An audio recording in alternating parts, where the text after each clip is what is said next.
പിതാവിൻ്റെയും പുത്രൻ്റെയും പരിശുദ്ധാത്മാവിന്റെ നാമത്തിൽ ആമേൻ.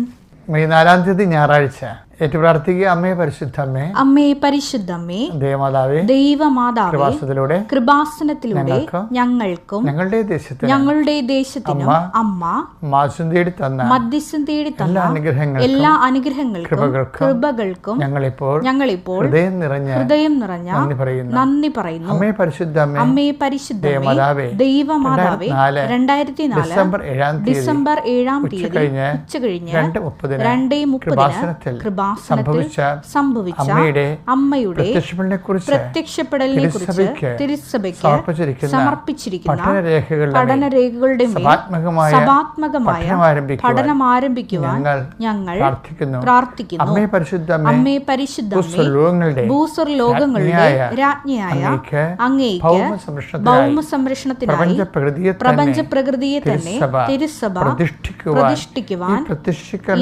പ്രത്യക്ഷീകരണം വഴി ഇടയാക്കി പരിശുദ്ധമ്മേ, ജപമാല മാതാവേ, സകല കൃപാസനം പ്രാർത്ഥനകളോടും ചേർത്ത് ഞങ്ങളിപ്പോൾ പ്രാർത്ഥിക്കുന്ന ഈ കുടുംബത്തിന്റെ പ്രത്യേക നിയോഗം. മക്കളെ,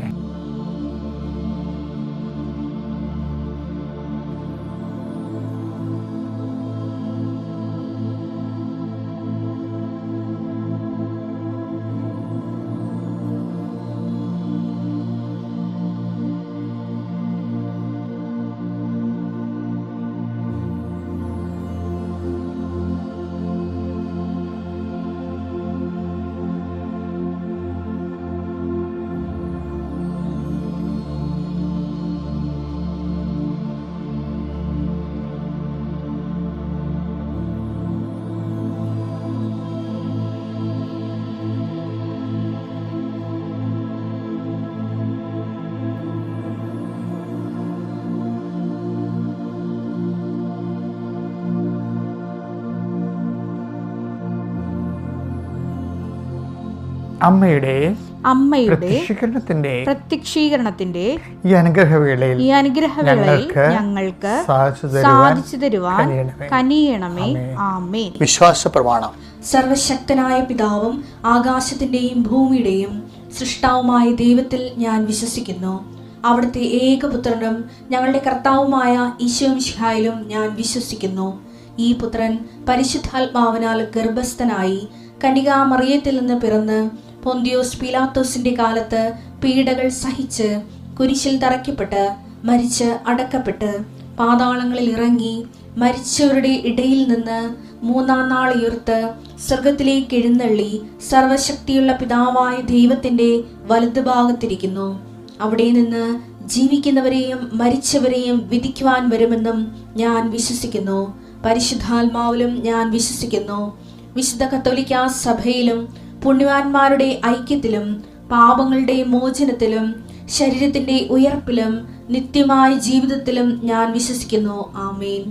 സ്വർഗ്ഗസ്ഥനായ ഞങ്ങളുടെ പിതാവേ, അങ്ങയുടെ നാമം പൂജിതമാകണമേ. അങ്ങയുടെ രാജ്യം വരണമേ.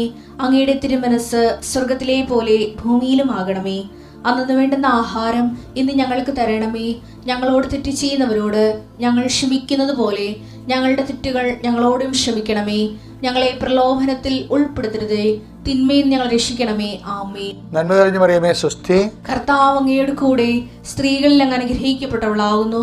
അങ്ങയുടെ ഉദരത്തിൻ ഫലമായി ഈശോ അനുഗ്രഹിക്കപ്പെട്ടവനാകുന്നു.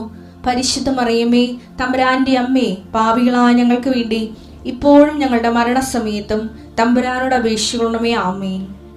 നിങ്ങൾ ഈ പ്രാർത്ഥന ഷെയർ ചെയ്യണമേ. കാര്യം അതുതന്നെയായിരിക്കും ഇന്നത്തെ നിങ്ങളുടെ ജീവിതത്തിലെ ദൈവാനുഗ്രഹത്തിൻ്റെ ഒരു കാരണം. നിങ്ങൾ മാത്രം കേട്ട് അനുഭവം പ്രാപിക്കാതെ കർത്താവിൻ്റെ വേല മറ്റുള്ളവർക്കും കൂടി കർത്താവിൻ്റെ സുവിശേഷം എത്തിക്കാൻ വേണ്ടി നിങ്ങൾ ശ്രദ്ധിക്കണം. കർത്താവ് നിൻ്റെ ഉന്നതമായ നാമത്തിന് സ്വസ്ഥം ചെയ്യുന്നു. കർത്താവ് നിൻ്റെ വിശുദ്ധ പൗരോഹിത്യത്തെ മഹത്വപ്പെടുത്തണമേ. കർത്താവ് സഭയിലുള്ള സാന്നിധ്യം പ്രകടമാക്കണമേ. 39 വർഷം ഞാൻ അർപ്പിച്ച കൃപാനയുടെ യോഗ്യതയാൽ കൃപാസാൽത്താറെ ജീവനുടെ പ്രത്യക്ഷപ്പെട്ട പരിശുദ്ധ അമ്മയുടെ മാധ്യസ്ഥത്തിലെ ഞാൻ ഈ മക്കളെ ഈശോനാമത്തെ ആസ്വദിക്കുന്നു. കർത്താവെ, രോഗികളുണ്ട് ഈശോയെ. കർത്താവ് ചില രോഗികൾ അവരുടെ രോഗങ്ങൾ പറയത്തില്ല, പേടിച്ചിട്ട് നാണമായിട്ട് മിണ്ടാതിരിക്കുന്നവരുണ്ട്. അവർ ചികിത്സക്കും പോകാതിരിക്കുന്നവരുണ്ട്. ഈശോയെ പലരും കർത്താവെ. അതുപോലെ തന്നെ ഈ ഒരു അവസ്ഥയിൽ മാനസിക പീഡകൾ സ്വകാര്യമായി അനുഭവിച്ച് വേദനിക്കുന്നവരുടെ രോഗങ്ങൾ ഈ നിമിഷം കർത്താവിൻ്റെ ഉന്നതമായ നാമത്തിൽ സൗഖ്യം പ്രാപിക്കട്ടെ എന്ന് ഈശോനാമത്തിൽ പ്രാർത്ഥിക്കുന്നു. കർത്താവിൻ്റെ ഉന്നതമായ നാമം സ്വന്തം ചെയ്യുന്നു.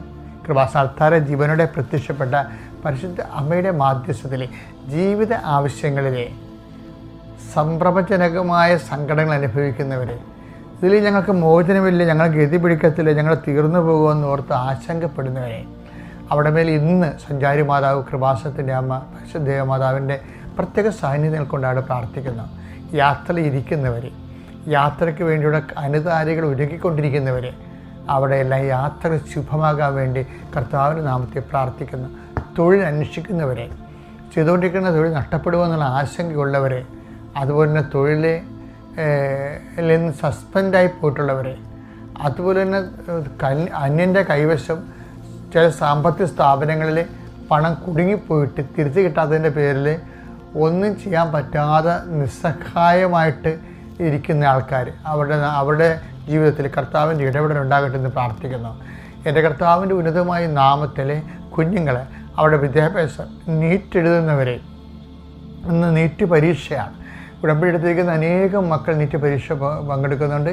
അതുപോലെ ഈ പ്രാർത്ഥനയിൽ പങ്കെടുക്കുന്ന ആൾക്കാരും നീറ്റിലുള്ളവർക്ക് അവരുടെ മെരിറ്റ് കൊണ്ടല്ല, not by merit but by grace, അവരുടെ എല്ലാവിധ അയോഗ്യതകളെ അതിജീവിച്ചുകൊണ്ട് കർത്താവിൻ്റെ ശക്തി അവരിലേക്ക് പ്രവർത്തിക്കുകയും അവർക്ക് ഉന്നതമായ വിദ്യാഭ്യാസത്തിനുള്ള പുതിയ വാതിലുകൾ മാതാവ് തുറന്നു തരികയും ചെയ്യട്ടെ.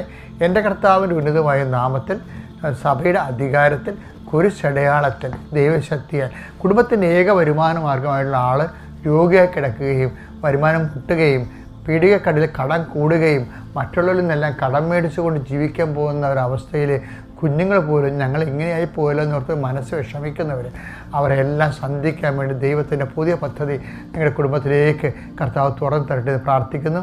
കർത്താവിൻ്റെ ഉന്നതമായ നാമത്തിൽ, സഭയുടെ അധികാരത്തിൽ ദൈവവിളിക്ക് വേണ്ടി ആഗ്രഹിക്കുന്നുണ്ട്.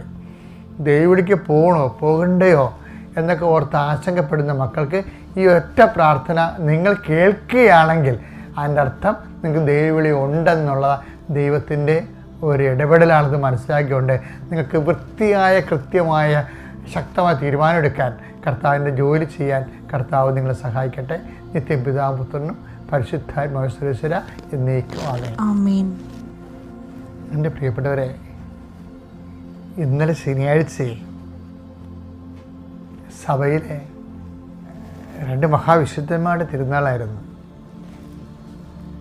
വിശുദ്ധ യാക്കോബിൻ്റെയും ഫിലിപ്പോസിൻ്റെയും. ഞാനിപ്പോൾ എന്തിനാണ് ഇങ്ങനെ പറയണമെന്നറിയാമോ? ഈ യാക്കോബ് സഭയിലെ സഭാത്മകമായ സാമൂഹ്യ പ്രതിബദ്ധതയുടെ അപ്പോസ്തലനാണ്. യാക്കോബാണ് പറയണത്. അതുപോലെ ഫിലിപ്പോസ് ഏത് കൊലക്കൊമ്പൻ്റെ മേലും ഒരു നിർഭയമായിട്ട് സുവിശേഷം പങ്കുവെക്കാൻ വേണ്ടി അഭിഷേകം പ്രാപിച്ച ഒരു പ്രേക്ഷിതനാണ് ഫിലിപ്പോസ്. ഈ 2 കക്ഷികളെ നമുക്ക് ബൈബിളിൽ നോക്കാം. യാക്കോബ് പറയണമെന്ന് നോക്കിയേ, നിങ്ങൾ വിശന്ന് വരുന്ന ആൾക്കാരോട് അവിടെ ഇരിക്കുക, തീ കായുക എന്നൊക്കെ പറഞ്ഞാൽ മതിയോ എന്ന് ചോദിക്കണില്ലേ? എന്ന് വെച്ച് കഴിഞ്ഞാൽ സുവിശേഷത്തെ അവനവൻ്റെ ആത്മരക്ഷയ്ക്ക് വേണ്ടി ഉപയോഗിച്ച് ഇരുട്ടത്ത് അങ്ങനെ ക്രിസ്ത്യാനിറ്റി അങ്ങനെ വിശ്വാസം പരിപാലിച്ച് പോകാൻ പറ്റത്തില്ല എന്നുള്ള കാർക്കശ്യമായ നിലപാട്, സത്യസന്ധ നിലപാടെടുക്കുന്നത് ആദിമസഭയിലെ യാക്കോബാണ്. യാക്കോബ് 2:15 മുതലേ ഒരു സഹോദരനോ സഹോദരിയോ ആവശ്യത്തിന് വസ്ത്രമോ ഭക്ഷണമോ ഇല്ലാതെ കഴിയുമ്പോൾ നിങ്ങളിൽ ആരെങ്കിലും ശരീരത്തിന് ആവശ്യമായത് അവർക്ക് കൊടുക്കാതെ സമാധാനത്തിൽ പോവുക, തീ കായുക, വിശപ്പടക്കുക എന്നൊക്കെ അവരോട് പറയുന്നെങ്കിൽ, ചുമ്മാ മെയ്യിട്ട് കൊള്ളാത്ത കുറെ സാന്ത്വനവചനങ്ങൾ. അപ്പം അതിൻ്റെ അപ്പോസ്തല കാലത്ത് തന്നെ ഇതുപോലെയുള്ള കാപഠ്യം ഉണ്ടായിരുന്നല്ലേ എൻ്റെ അർത്ഥം. എന്ന് വെച്ച് കഴിഞ്ഞാൽ ഇതിൻ്റെ അകത്ത് വരുന്ന വിഷയത്തിൽ ഇതിനെ ബ്രേക്ക് ചെയ്യണ യാക്കോബാണ്. കാര്യം യാക്കോബ് പറയും, വിശ്വാസം കൊണ്ട് മാത്രം കാര്യമില്ല, വിശ്വാസം പ്രവൃത്തികളാൽ സാധൂകരിക്കപ്പെടണം.